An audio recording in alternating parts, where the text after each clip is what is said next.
Kung Fu has been practiced in China since 200 BC.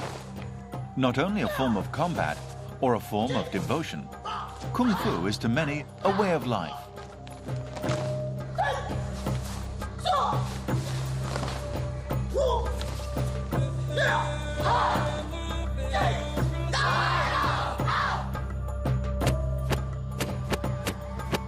Some 1,500 years ago, the leading Chinese Kung Fu school, Shaolin, was established and has been a major influence on the development of Kung Fu ever since.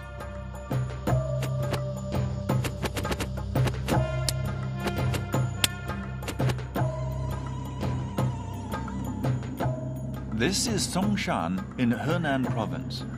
Renowned for its natural beauty, it was here centuries ago that Shaolin Kung Fu first began.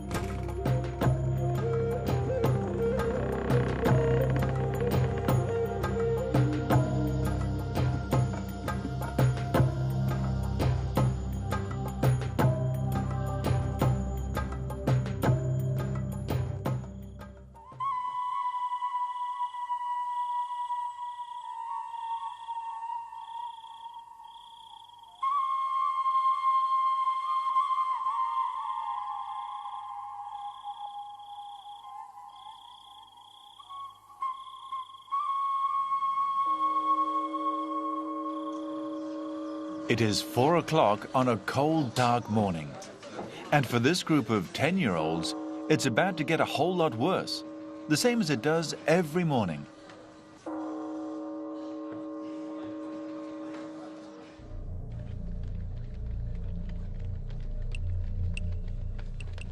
This mountain is around 1,000 meters high. It takes an adult an hour and a half to climb to the top. These boys are required to climb it in 20 minutes. As soon as they have reached the peak, they are required to crawl down again on their hands and knees.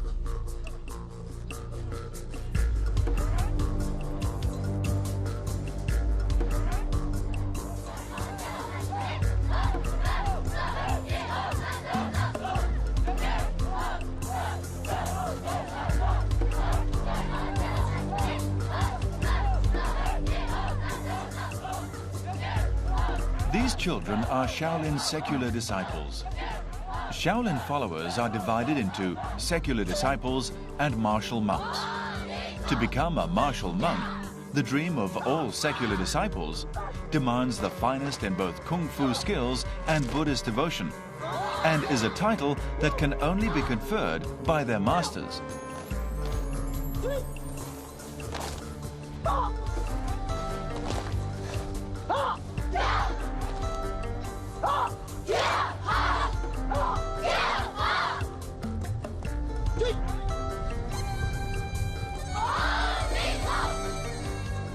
以后加入武僧队以后，才可以代表少林寺可以到国外了表演了，发扬少林武术，这样也算是为少林寺争入一点光荣嘛。我当了武僧以后，就能出国表演，为国争光。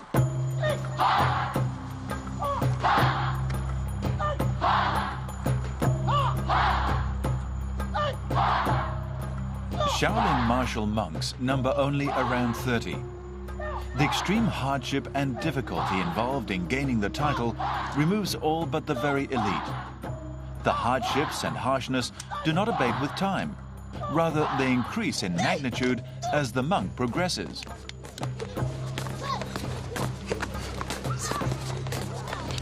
Back from their crawl down the hill, the students practice basic Kung Fu drill for 2 hours a day. The basic skills include stretching and strength exercises designed to equip the body for the techniques that lie ahead. After the basic exercises come the unarmed combat techniques, as well as those using weapons. A round lasts for only 40 seconds, but must be repeated for anything up to 4 hours. This ensures that every attack technique becomes second nature and instinctive, perfectly sharp and perfectly delivered with maximum strength, every time. By the time they are finished, the students should be able to deliver each technique blindfolded.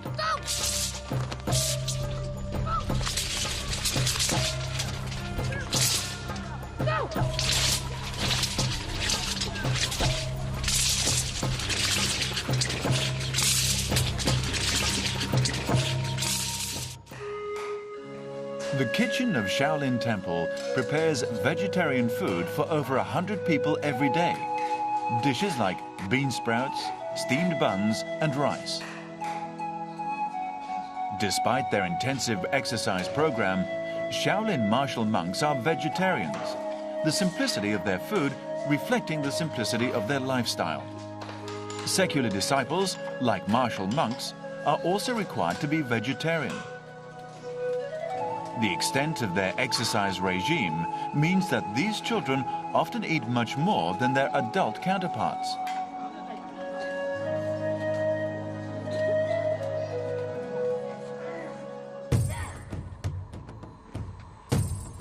At present, Shaolin Kung Fu is taught mainly by two great masters.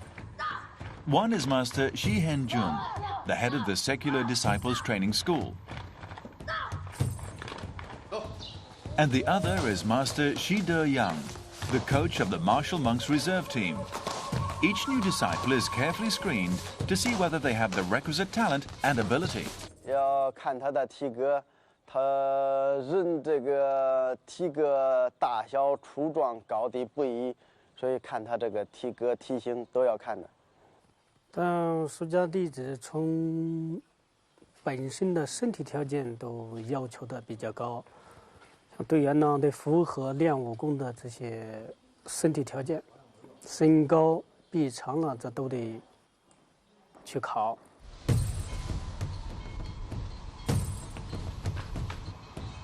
Only those who are exceptionally strong, with good physique and pure Buddhist devotion, can be recruited as Shaolin martial monks. The requirements for these secular disciples are less stringent. All that is needed to learn Kung Fu at a Shaolin temple is a normal build and good flexibility. The most important thing is that the apprentices start practicing as young as possible.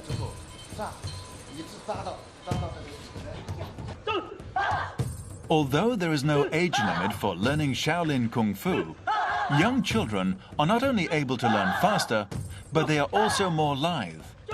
Flexibility is paramount. The more flexible you are, the more pain you can withstand. The more pain you can withstand, the faster your progress. Shi Maojun is 9 years old. He's been learning Kung Fu for only 3 years. He's one of the best fighters in his group.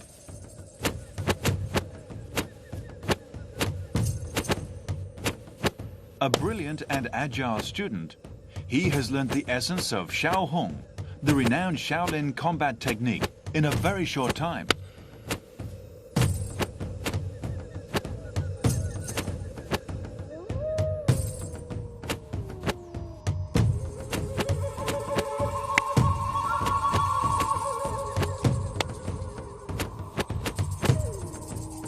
His every attack is powerful, every step firm and strong.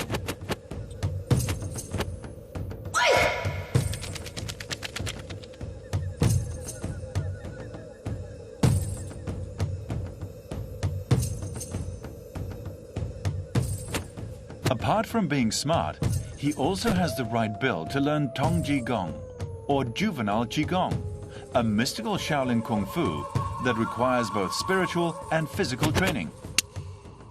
Tong Jigong has given him a clear edge over his peers and marks him out as particularly gifted.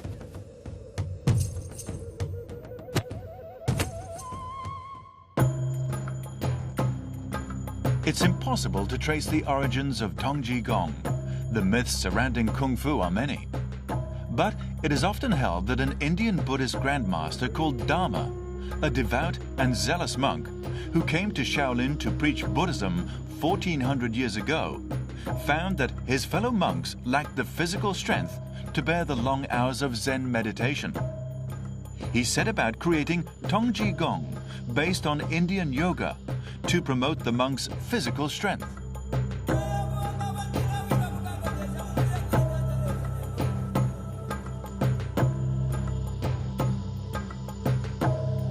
Another legend says that 700 years ago, a Shaolin Buddhist chief invited the country's best fighters to Shaolin to exchange their ideas about martial arts.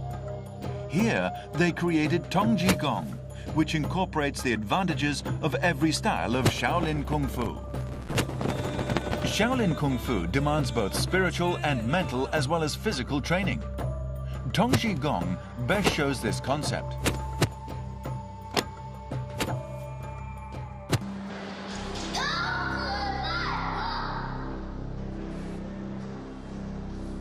Tongji Gong is divided into basic and advanced levels. Basic Tongji Gong focuses on mobility, especially various forms of rolling and leaping.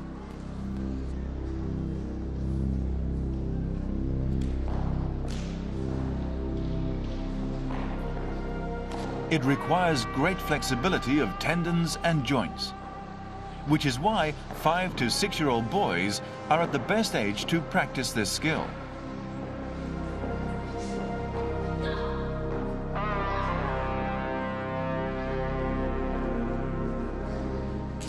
These 2 9-year-old boys, who have practiced basic Tongji Gong for 4 years, have made the most fragile parts of their bodies become deadly weapons.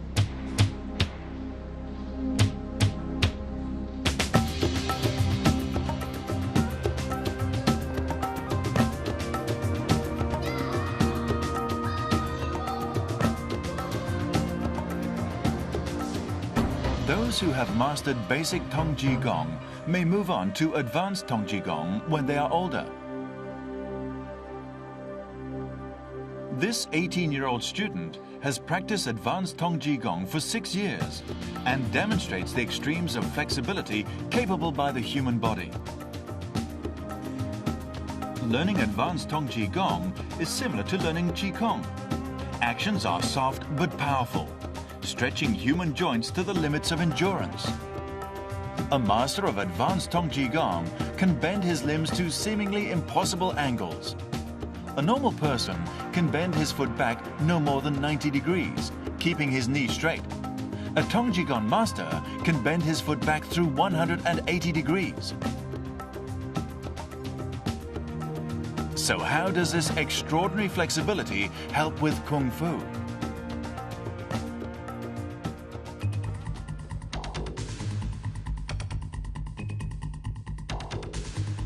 According to Master Shi Henjun, to become a Shaolin Kung Fu master, Tongji Gong is vital. It makes the joints extremely pliable, which in turn enables perfect posture and enormous power. What's more, it ensures that those qualities can last a lifetime. 不练童子功，从半路上18、19岁开始练这个功法，然后你到了一定的年龄，比方说到50岁、60岁，你本身的武功慢慢的就退化了。练童子功，它退化不下去。But why should a Buddhist monk wish to practice Kung Fu in the first place?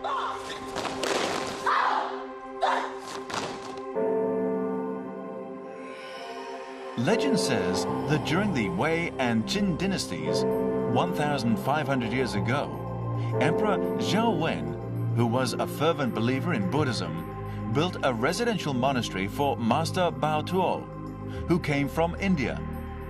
Since the monastery was situated in the woods at the foot of Shaoxi Mountain, it was named Shaolin, as Lin in Chinese means woods.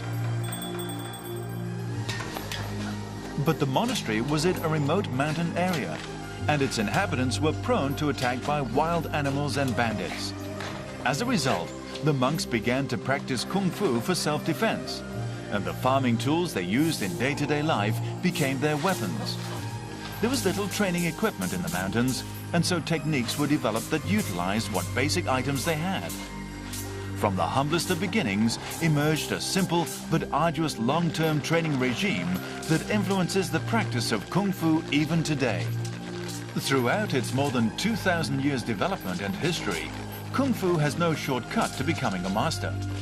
Only endless practice, extreme effort, and total devotion can fully harness the power of Kung Fu. Literally, in ancient Chinese, the term Kung Fu means one with an erring devotion. The reward of becoming a master is reserved only for the elite of the elite. The first thing to learn in Kung Fu, and the most important fundamental stance, is Jia Ma, the back stance. As a basis for strong attacks and to avoid falling at the opponent's attack, the first requirement is to be able to stand firm. A Kung Fu practitioner must continue Jia Ma exercises throughout his life, at least 2 hours every day.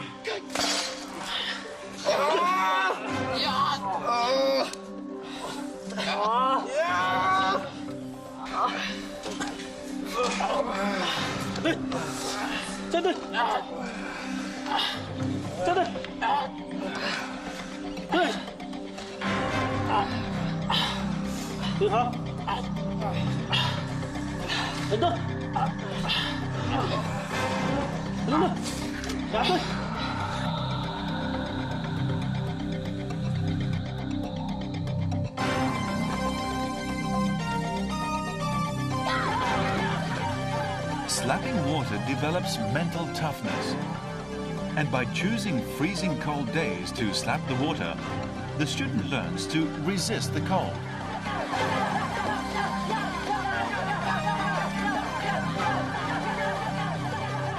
Willpower is more important than physical condition, reflecting the central aim of Kung Fu, to train both one's mental and physical power.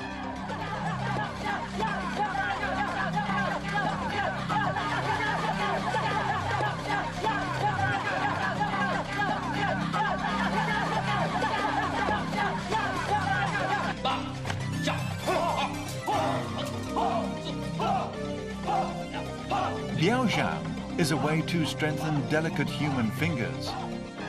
The many nerves in the fingers make them extremely sensitive to pain and therefore weak. What seems like a gentle pursuit of pushing one's hands into dried beans after only a short time becomes almost unbearably painful. For the Kung Fu devotee, it is a pain that must be borne regularly and for up to an hour at a time until the fingers are strengthened and the pain is controlled.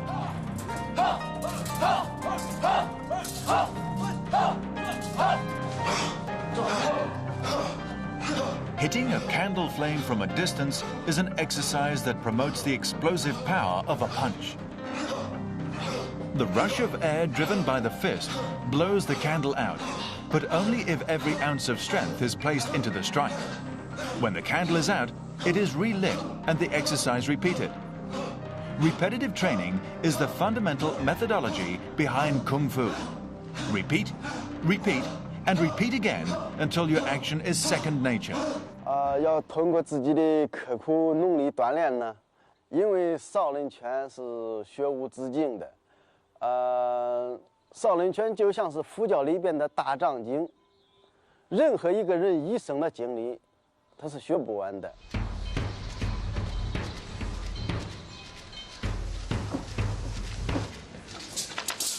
More than 300 styles of Shaolin Kung Fu are practiced today.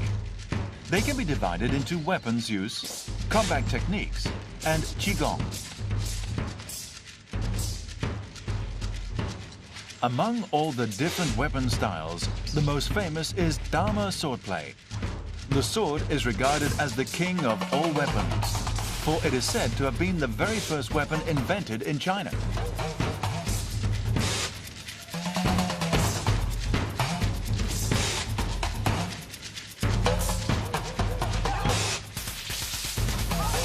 The Dao or scimitar was invented after the sword.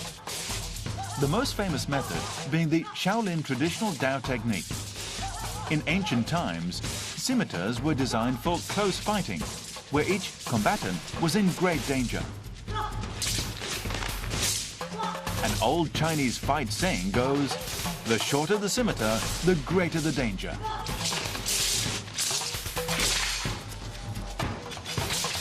Guandao is classified as a scimitar-style Kung Fu. However, it is very different from using a scimitar. The Guandao itself is a long, heavy weapon requiring great strength to wield effectively. Good Guandao fighters need to be powerful.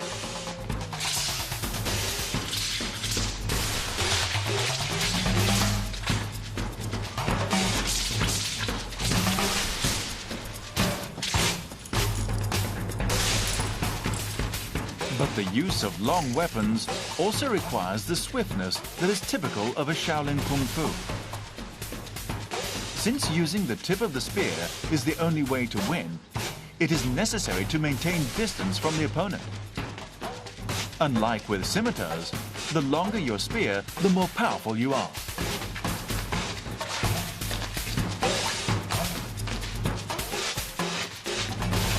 But Shaolin's most famous weapon is the stick.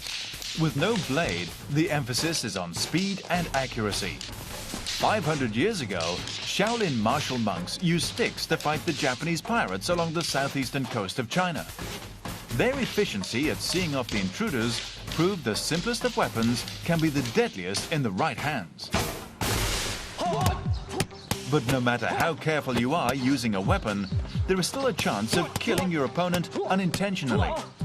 With this in mind, the most fully developed Shaolin Kung Fu techniques are hand and leg styles.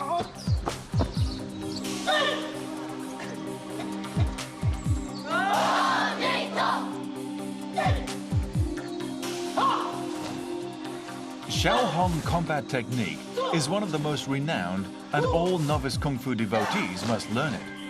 This technique incorporates features of all styles of Shaolin combat, and once mastered, forms a strong basis on which to build.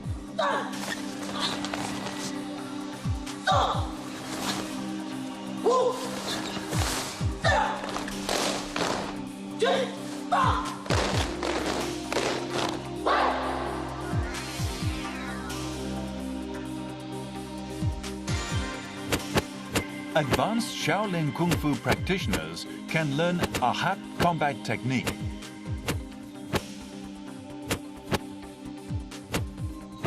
This technique, also needing immense energy, features wide-angle movements.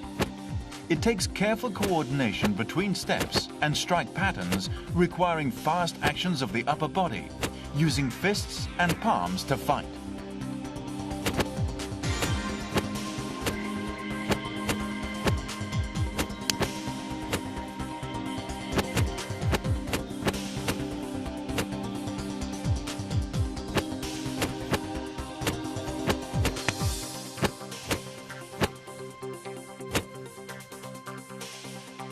Using simple, even strikes, long combat technique involves moving as little as possible while waiting for and anticipating attacks.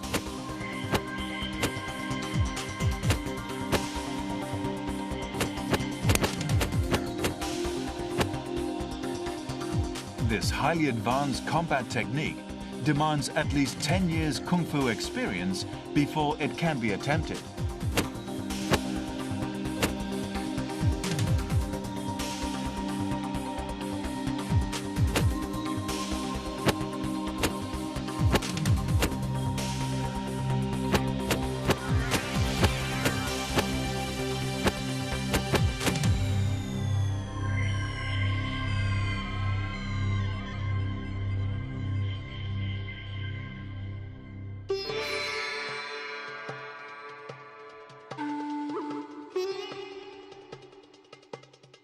The most creative Shaolin Kung Fu may be the 18 Ahat methods, the first Shaolin combat techniques. Legend has it that over 1400 years ago, Master Dharma, in meditation with his disciples, studied the Wu Qi Shi, or five animals play, an ancient health-giving Qigong developed by a famous doctor. He was then inspired to create the 18 Ahat methods. The five animals play is a kind of Qigong that imitates the breathing and motions of five long-lived animals: the bear, crane, ape, tiger, and deer, aiming to provide longevity. Master Dharma formulated the 18 Ahat methods on a mountain ledge less than 10 feet wide, outside the cave where he meditated. One of the methods, the white crane airs its wings, imitates the flight of a white crane.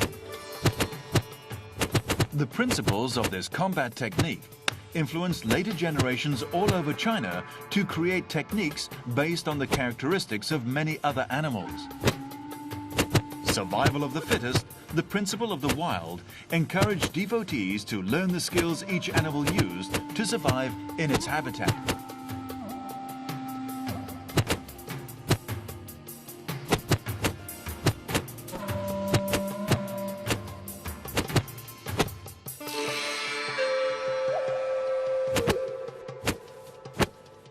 The Wu Xin Chuan, or five-style combat technique, imitates five animals: the dragon, snake, tiger, leopard, and crane.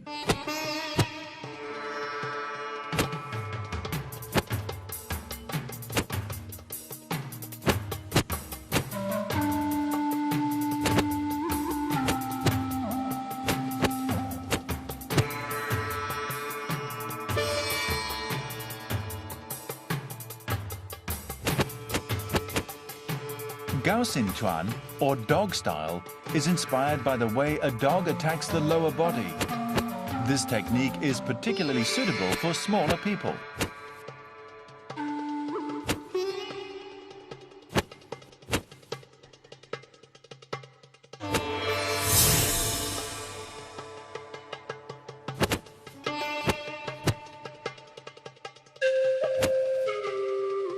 Then there is Yin Jiao Gong, the eagle's claw, which imitates the fierceness of an eagle, as well as its predatory skills.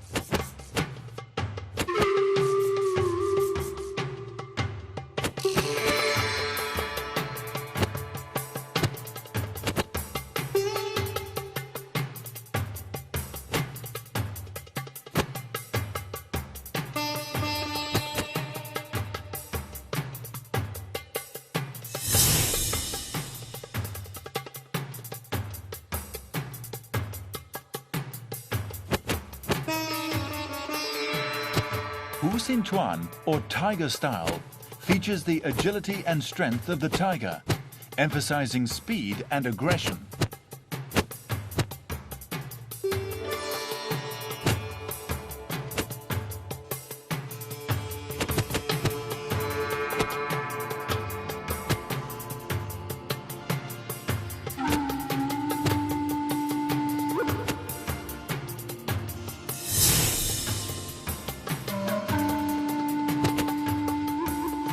This is Hao Xin Chuan, or monkey style. It is inspired by the swiftness of the monkey. Whether a disciple is good or bad in mastering the skill depends on whether the postures or gestures of the monkey can be clearly seen.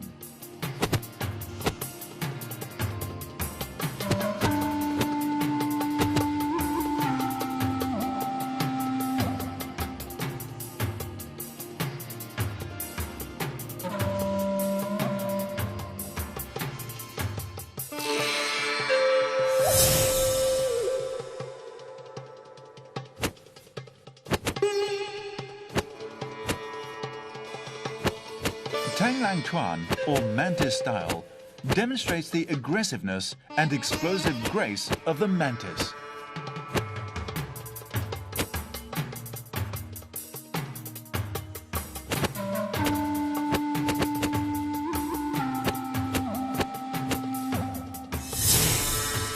This unique fusion of animal characteristics with martial arts shows the organic development of Kung Fu from its humble origins into the powerful defense weapon it has become, still with a foot firmly grounded in nature. However, the most profound wisdom and the most mysterious power of Kung Fu is called Qigong. Through breathing and a series of systematic movements, Qigong produces a type of energy called Qi. The Chinese believe that Qi, or energy, normally resides in a place they call Dantian in the lower abdomen. Once you can freely direct this energy to a particular part of the body, you can produce enormous destructive power. Direct the Qi to your arm as you throw a needle, and it can pierce a piece of glass.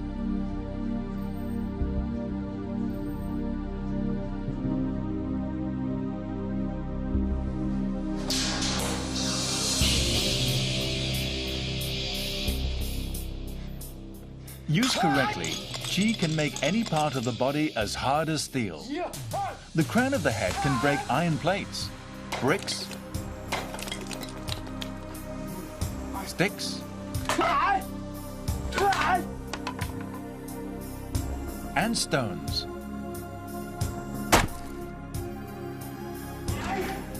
Hands can smash bricks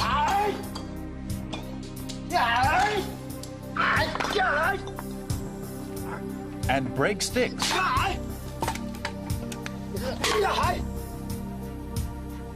Feet can splinter rocks and a staff. Even the most delicate parts of the body can become immune to scimitar or spear attack. The stomach can resist a trident stab or can break sticks. The throat can resist attack by spear. 不是说这些什么兵器都不能伤，有些枪斥后啊，他们都是摁气功的一种，都属于摁气，就是把这个气布局，这个外层，内练一口气，外练那个筋骨皮，这个皮，他这个把这个气充聚以后，你的外界东西打不透的一般。 In the past, the mysterious Qigong was regarded as mystical or even as magic by some. But studies have found that the Qi movements within the body can be tracked by a heat detector, conclusively demonstrating its existence. Of course, the only way to maximize the Qi energy is by repeating the exercises day after day.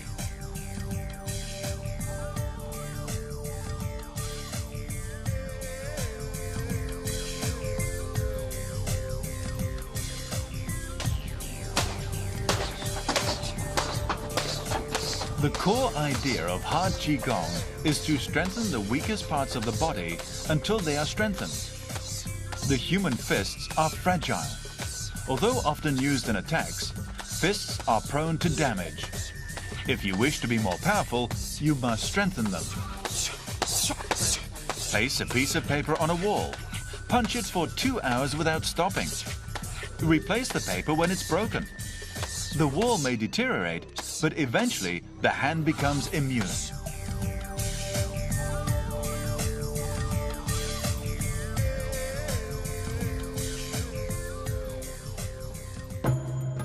The brain is the most important organ of the human body.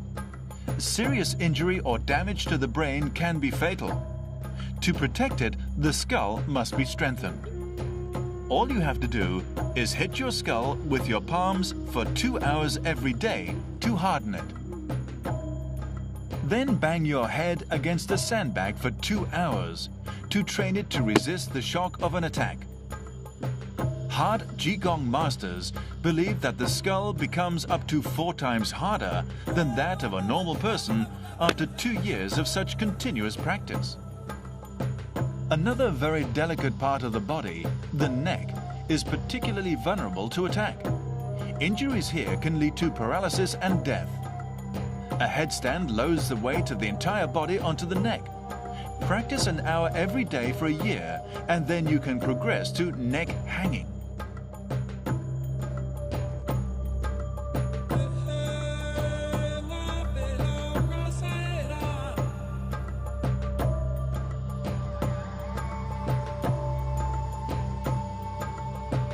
The iron neck exercise consists simply of hanging by the neck from a cloth noose.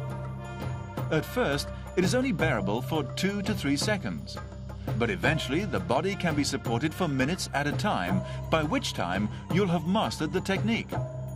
The iron neck is very useful in actual combat. It enables you to free yourself and counterattack should your enemy have your neck in an arm lock.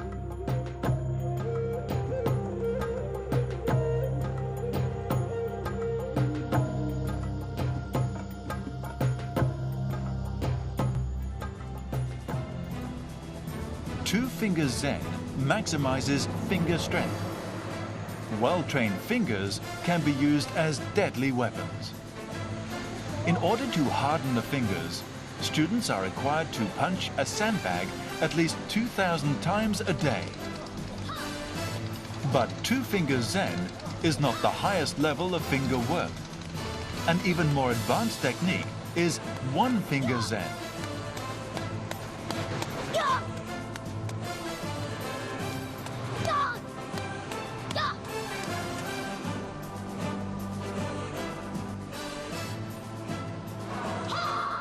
One-finger Zen involves standing upside down on one finger.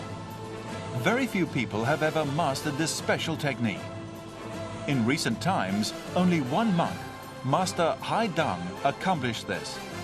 Since he died in 1989, no one else has been able to master this most extreme of all techniques. It requires not only immense training, but a thorough understanding of Zen Buddhism.